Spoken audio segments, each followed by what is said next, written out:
I spent 68 years keeping the peace, and in the end, it took an 11-year-old boy with flour on his hands to make me finally break it. My grandson Sam was the first person in my whole long life I ever decided was worth more to me than quiet. I'm going to tell you about the afternoon I stood in the middle of my daughter's spotless living room and said the thing I had never once said in half a century of swallowing it down.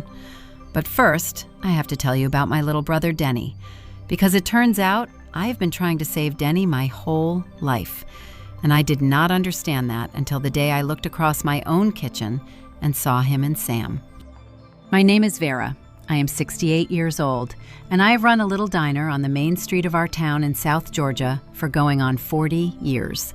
The kind of place with a counter worn smooth by elbows, and a pie case and a screen door that is slapped shut behind 3 generations of the same families. I feed people. That is the whole of what I know how to do, and the whole of what I have ever wanted to do. There is always a plate at my counter for whoever walks in hungry, and I have learned over 40 years that you can tell just about everything you need to know about a family by watching who they make a plate for and who they let go without. I spent my whole life making plates for people who never once thought to make one for me. I am not telling you that for pity. I am telling you because it is the soil that the rest of this grew out of. I married a man named Roy when I was 20. And Roy was not cruel the way my father was cruel, with his hands. Roy was cruel the way a long winter is cruel, by withholding. In 30 years of marriage, I do not believe that man ever once asked me how my day had been and then waited for the answer. He decided things, and I went along, because going along was the only way I had ever learned to be inside a house. The diner was the one corner of the world that was mine, the one place I got to decide who was fed and how. And even that he never set foot in if he could help it, because a wife with something of her own made him uneasy. I built that diner into the heart of this whole town while keeping myself small as a mouse at my own kitchen table at home. And the splitting of those 2 women nearly tore me down the middle, the one the whole town leaned on, and the one who could not say a word in her own marriage. When Roy passed, I will be honest with you, the grief was real. But so was something else, something I have never said out loud, and that was air. I could finally breathe in my own house. And I was 60 years old before I got to 60 years old before I had a single room in my life where I was allowed to take up space. You hold on to that while I tell you what I very nearly let them do to Sam. If you have ever spent your whole life keeping the peace, swallowing yourself bite by bite to keep everyone else comfortable, and woken up old wondering where you went, then I think you already know the thing I am about to describe.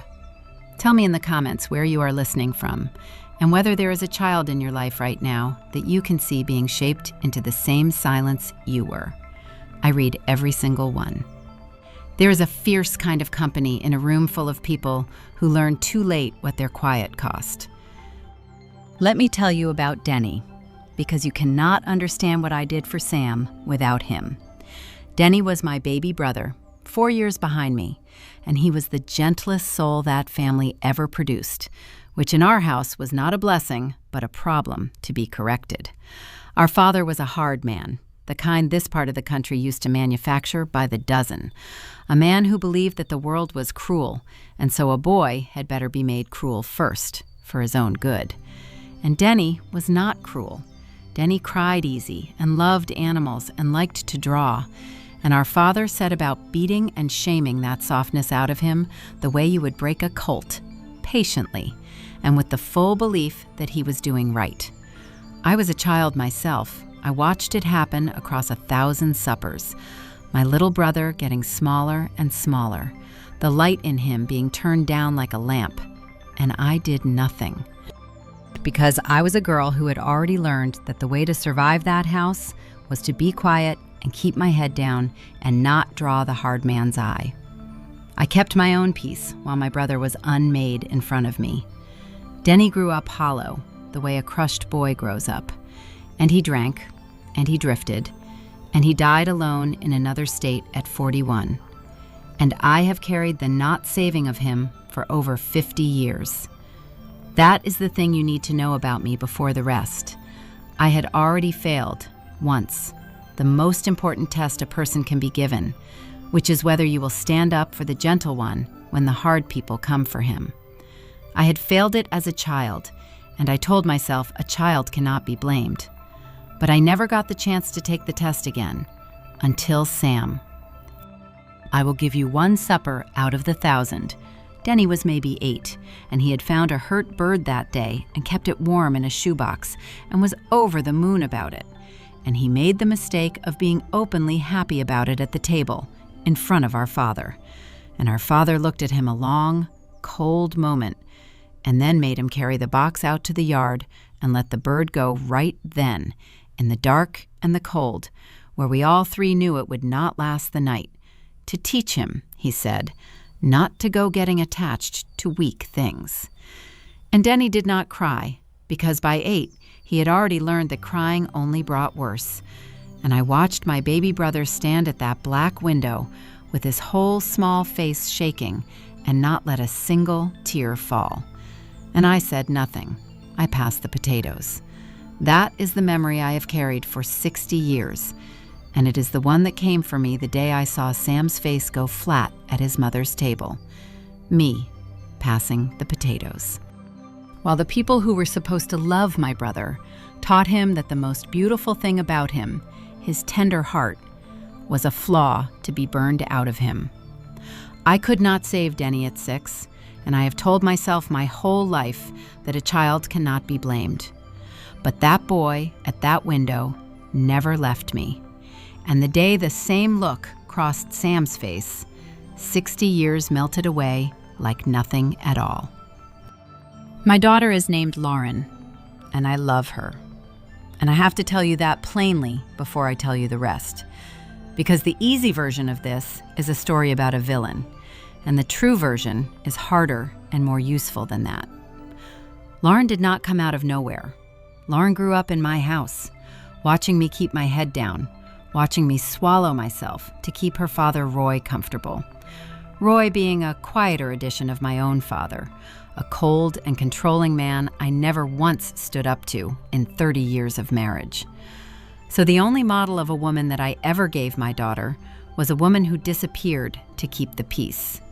And Lauren looked at that and decided, somewhere down deep, that she would never be that. She would never be soft. She would never be walked on. She would be in control of everything, all the time. And she married a successful, image-minded man named Kevin and moved into a big, cold, beautiful house across town. And she set out to raise a perfect child in a perfect life. And she did not understand, because how could she, that in her terror of becoming me, she had reached right past me and become my father. That is the thing about hardness inside a family. It never once announces itself as cruelty. It always, always calls itself love. My father believed he was loving Denny by burning the softness out of him, readying him for a hard world. Roy believed that providing was the same thing as loving. And Lauren genuinely believed she was protecting Sam, toughening him up so the world could never get a clean shot at him, never once seeing that she had become the very thing she was trying to shield him from. That is how the chain gets handed down, parent to child to child, every link swearing it is doing better than the last, every one of them squeezing the next generation in the holy name of love. And a chain like that does not break on its own.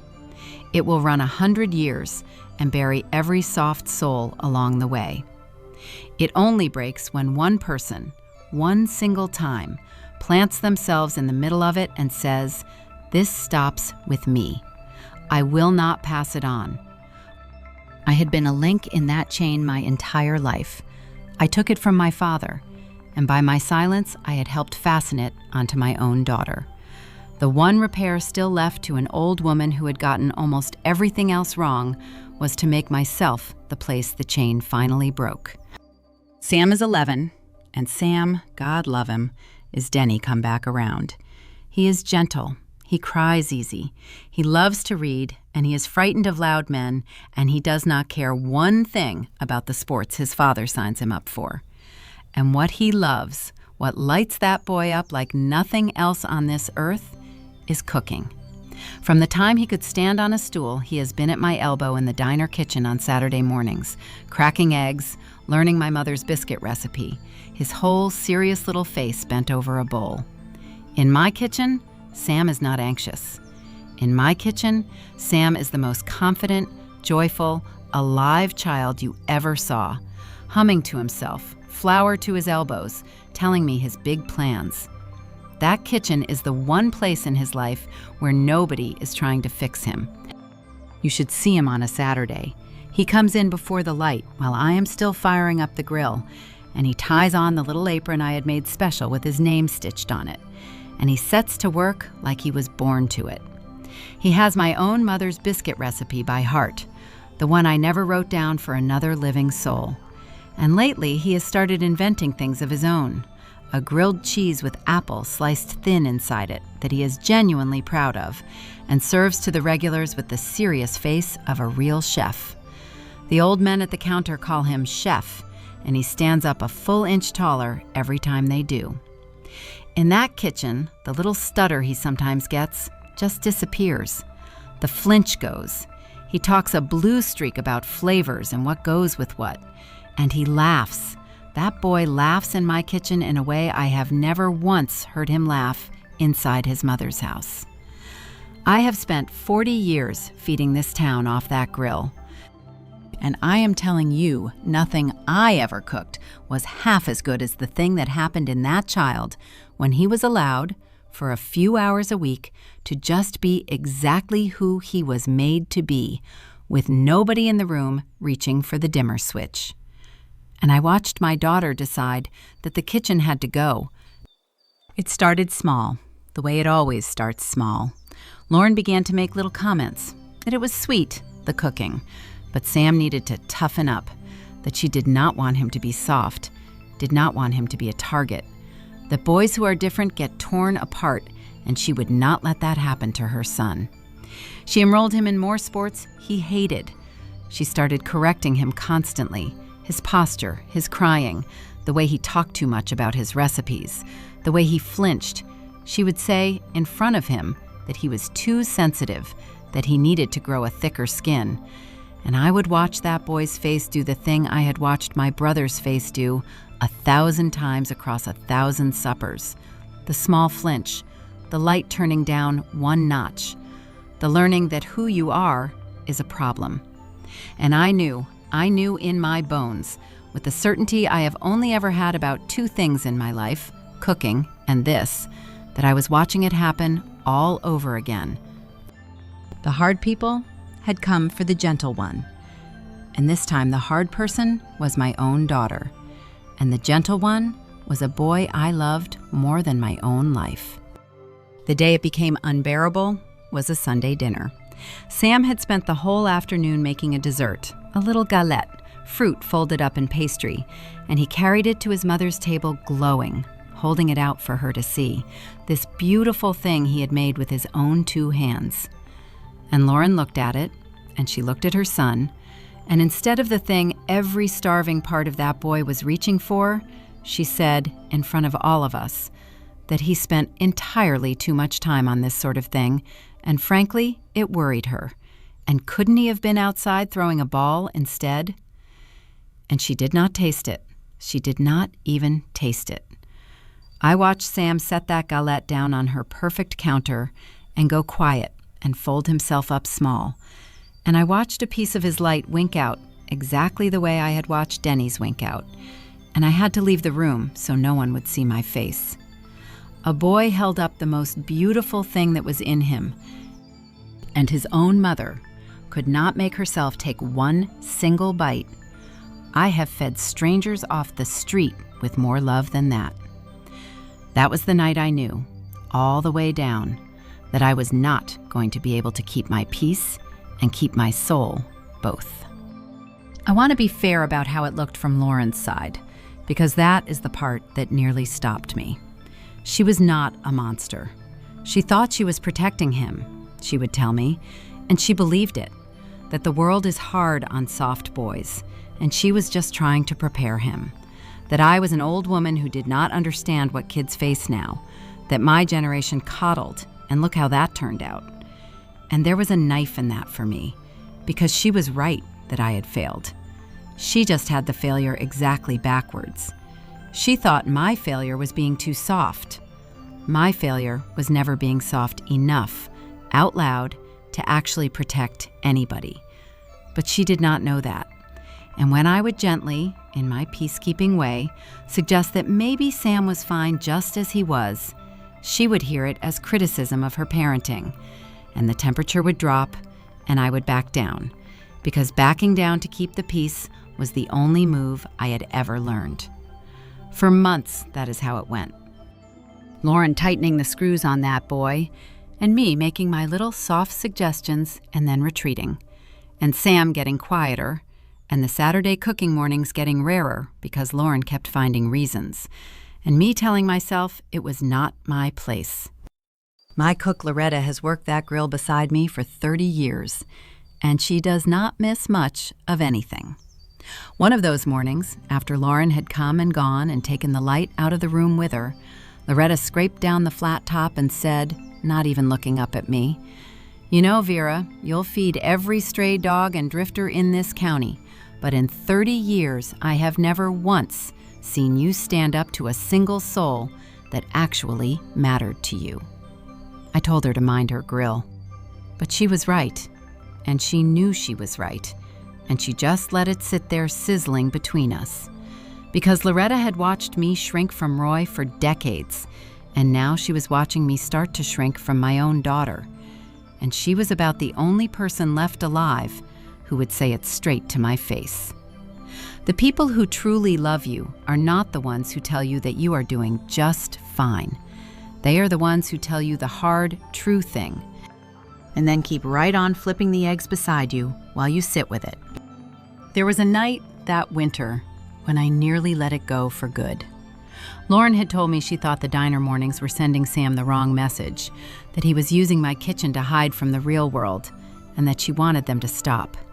And every instinct I had built over 68 years told me to nod, to keep my mouth shut, to not lose my daughter and my grandson over a disagreement about parenting that everyone would tell me was none of my business. She is his mother, I told myself. It is not my place. Keep the peace, Vera, like you always have, like you are good at. I sat alone in my closed diner that night after everyone had gone, in the dark with the grill cooling and ticking, and I had very nearly talked myself into letting the last safe place that boy had be quietly taken from him, for the peace, same as always. And then I thought about Denny. I thought about the last time I ever saw my brother, gaunt and far away behind his eyes, and how the whole tragedy of his life traced straight back to a house full of people who loved him, and not one of them, not one, including me, who would stand between him and the hardness when it counted. I thought about how I had spent 50 years telling myself a child could not be blamed for staying quiet, and I realized, sitting there in the dark, that I was not a child anymore. I was a grown woman of 68 who had been given, against all odds, the thing you almost never get in this life, which is the same test a second time, the exact same test. A gentle soul, the hard people closing in, and me standing there deciding whether quiet was worth more than the child. I had failed it once, and God or fate or whatever it is had set the whole thing down in front of me again, one more time, with Sam's face on it. And I decided, in that cold diner, that I would burn the whole piece to the ground before I would fail Denny twice.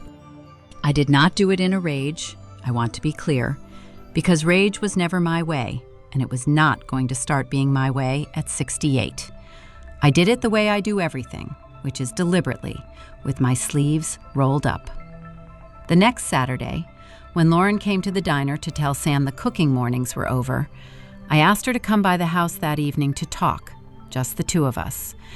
And then I did a thing I had never done in my life.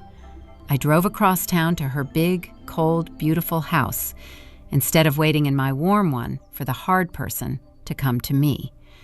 Because some things you have to say standing on the other person's ground, where you cannot retreat to your own kitchen. And I stood in the middle of Lauren's spotless living room, the kind of room where nothing is out of place because nothing in it is allowed to be alive. And I said my piece.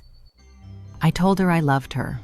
I started there, because it was true and because she needed to hear it before the rest.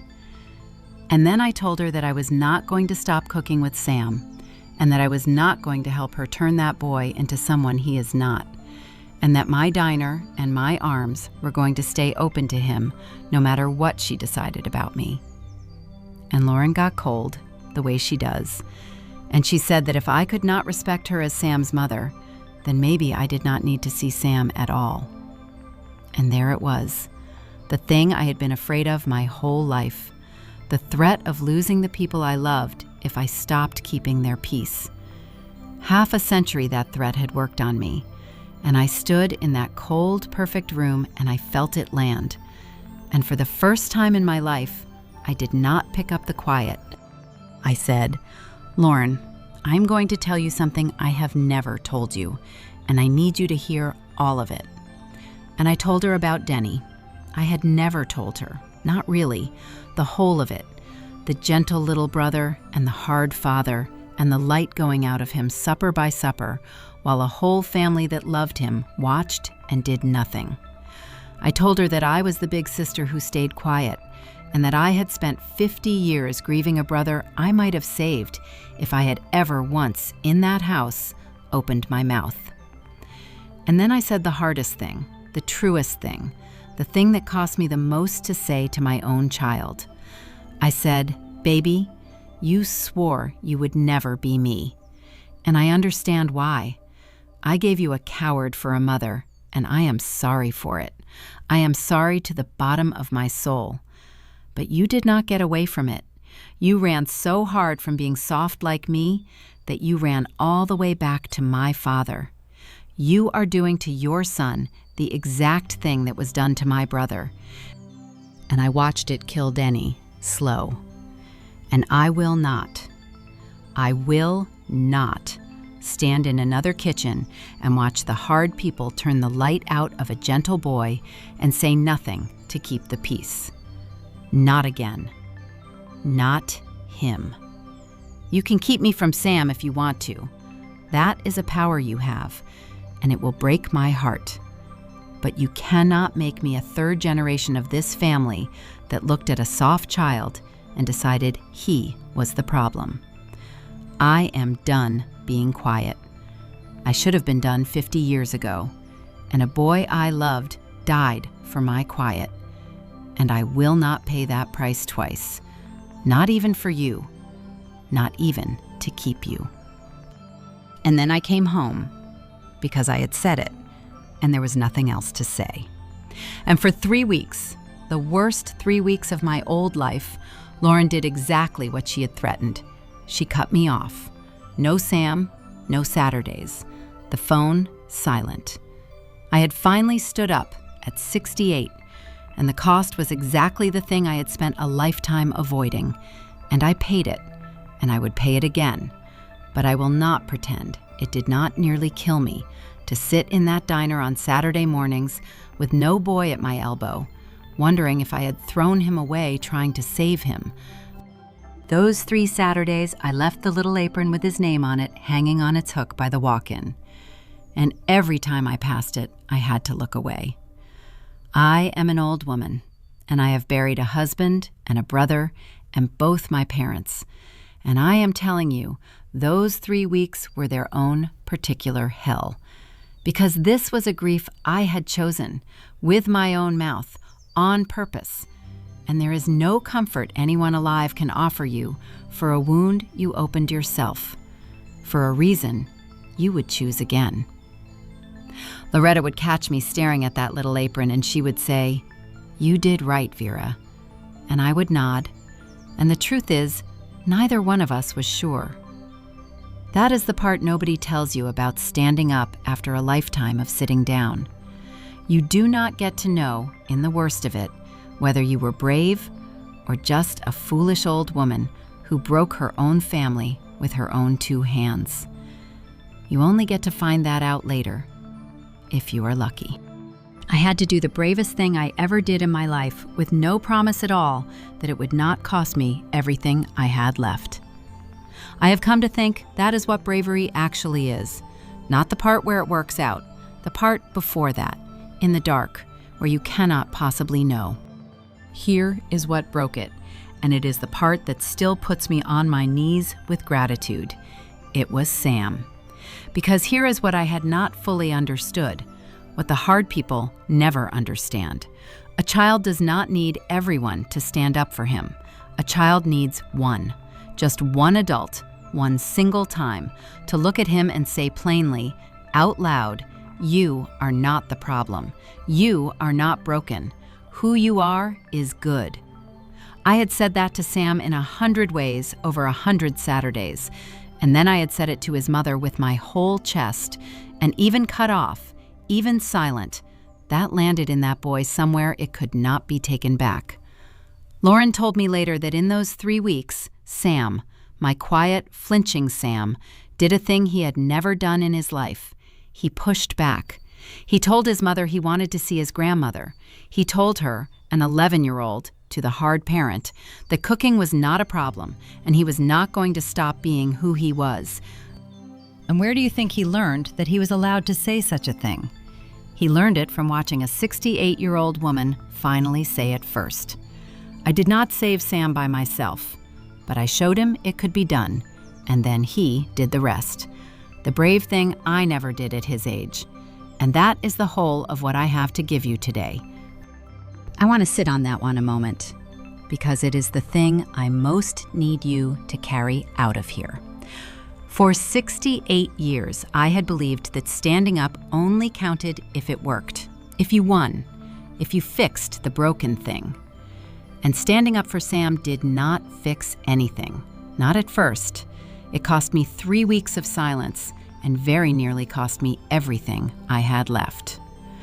But it turned out the winning was never the point of it. The point was that a frightened, gentle boy got to watch one single time with his own eyes a person he loved choose him out loud over her own comfort, over the peace, over everything. That is a thing a child files away somewhere deep and keeps for good. He did not need me to win. He needed to see that it could be done at all, that a soft person is allowed to plant their feet and say no, that the gentle are not put on this earth simply to absorb whatever the hard ones decide to hand them. I gave that boy the one thing nobody ever gave Denny, and nobody ever gave the girl I used to be. I gave him the sight of somebody refusing, and it turns out that is a kind of food too. Maybe the most important kind there is.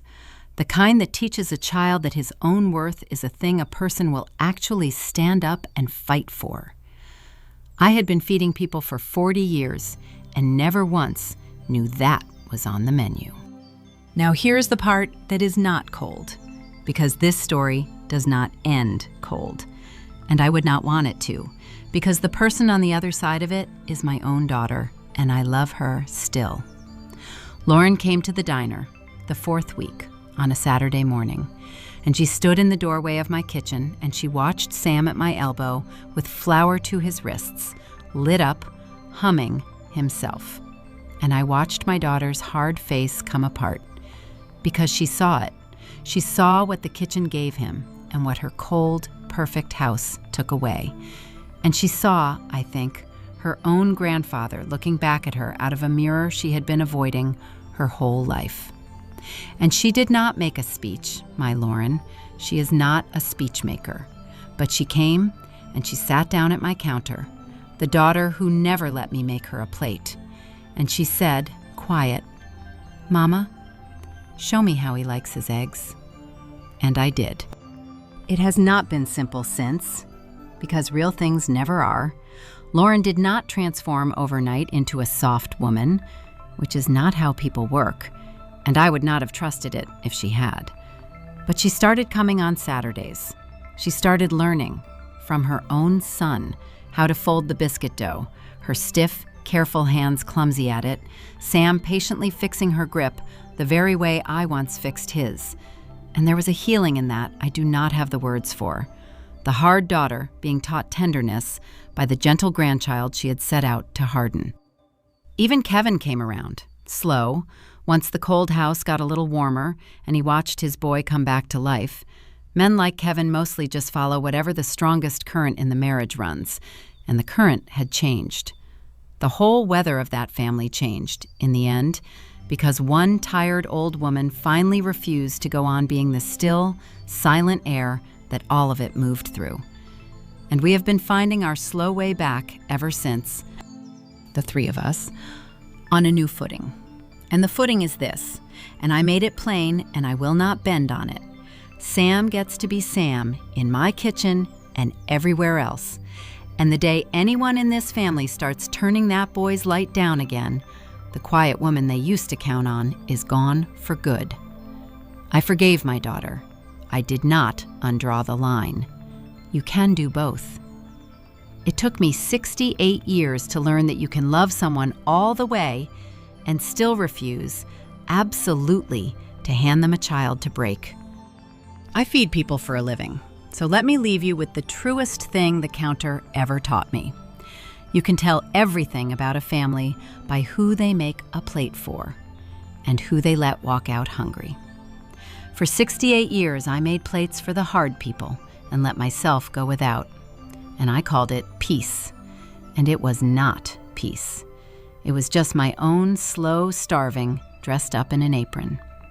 The gentle ones in your family, the soft boy, the sensitive girl, the one everybody says needs to toughen up. They are not a problem to be corrected. They are the best thing your hard family ever made.